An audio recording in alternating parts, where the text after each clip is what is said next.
So this is a short recap of the New York City helicopter tour that I took in November of 2021 with the company FlyNYON. I'm going to talk about my entire experience and give you some special tips, so stick around. I also have 3 other videos from my trip to NYC that I'll link above.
Alright, so I originally paid for the 16 to 19 minute NYC experience at sunset with the doors off. The total was $268 with the discount they had going on at the time. However, I paid for an upgrade that I'll talk about later. So I used both public transportation and a ride-sharing app to get there. It took about an hour to get to the Journal Square train station in New Jersey from the Lower East Side of the city. I used the subway to get to the World Trade Center station, then transferred to a PATH train. Then it took around 15 minutes to go from the station to the location. Make sure to bring your ID and get there at least an hour and 15 minutes prior to your departure time, or you won't be able to go on the flight. So the check-in process was actually pretty quick. Just make sure to fill out the waiver before checking in to speed up the process. They just checked my ID, weighed me, and then sent me to a room to watch a safety video, which was about 10 minutes long. Then there's a second counter where they answer any questions and talk to you about the safety gear you'll be putting on soon. This is when you should tell them you're going to be using a phone or a camera, because they'll provide you with mounting gear that'll strap onto your harness. And that mounting gear was all free, by the way. And this is also when they'll most likely do their upsell. So like I said, I paid for the 16 to 19 minute tour.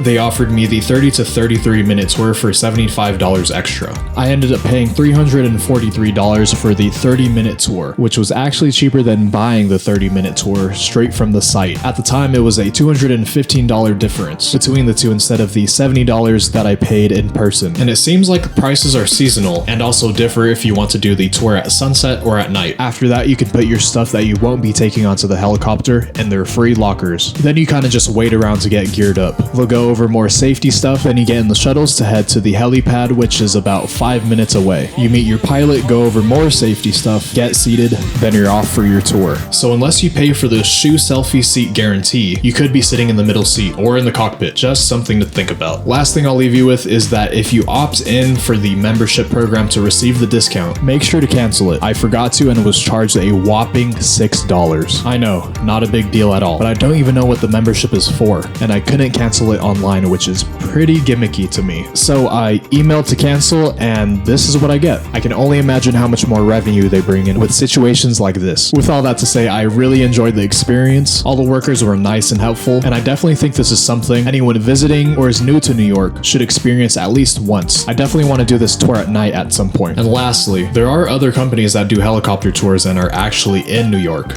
but don't do the doors off thing or don't do it at night or sunset. So there are pros and cons to the different companies. If you're interested in other stuff to do in New York, I have 2 videos of hikes I did in upstate New York, and the other video is visiting an outdoor museum. And I also added vlog footage of everything else I did in New York to each video. They'll be linked in the description below. Alright, that's all for now. If you haven't already, consider subscribing for more of my travel content. Please hit the like button if you enjoyed it, and share it with someone you think would be interested in my content. I have all of my gear linked down below, in case you're interested in the equipment I'm currently using. And last but not least, a very special thanks to all my subscribers, and everybody else that likes, comments, and shares my videos. You all are the very best. It's honestly good to know that people appreciate the hard work I put into these videos. As always, thank you for watching, and I'll see you in the next one.